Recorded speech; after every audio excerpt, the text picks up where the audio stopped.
you bring the good from is what I'm asking. Why is it a good action to give that person money? Why? Under an atheistic worldview, why? I have, for example, It's the right thing to do. do you believe in evolution? What? Do you believe in evolution? Of course. Okay, if you believe in evolution, then under that worldview, it makes no sense for you to give money to that person. Do you know why? Because there's something called survival. Do you see the problem with the worldview of atheism? The more you Fix everything else.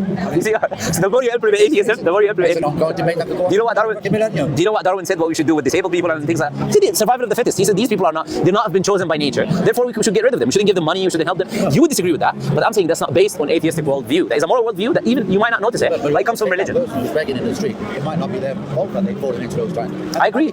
I agree. But does survival of the fittest care?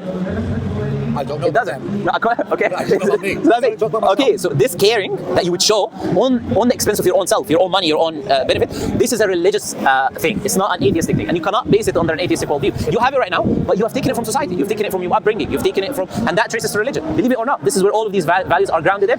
And this comes back to God. That's why I said if God didn't exist, if we, from point one, believed survival of the fittest, would probably be all extinct. Everyone will use their nuclear weapons. Why is your God better than I never said that. And this is the thing. I say there's only one God. So you cannot compare because there's only one God anyways. But the question is, do we have the right understanding of that God? Or are we making things up about God? The only way you can know about God is that God tells you about himself. Like the only way I can know about you for sure, where you're from, what your name is, you're going to tell me. I can make assumptions. I can be right, I can be wrong. and sometimes the ball out. Yes, that's what I'm saying. Making assumptions is not the right thing to do. That's what God tells us about himself. You ask me about God, I'll tell you there's only one God, there's only one creator of the universe. There's a billion creator of the universe. That creator, what is his attributes? Every one you ask, they'll agree. They'll tell you he's all powerful, all knowing, created the world, right? Merciful, is not bound by time and space the way we are, knows the future meaning. All of these things, you ask anyone who believes in God, they will all agree on with these things.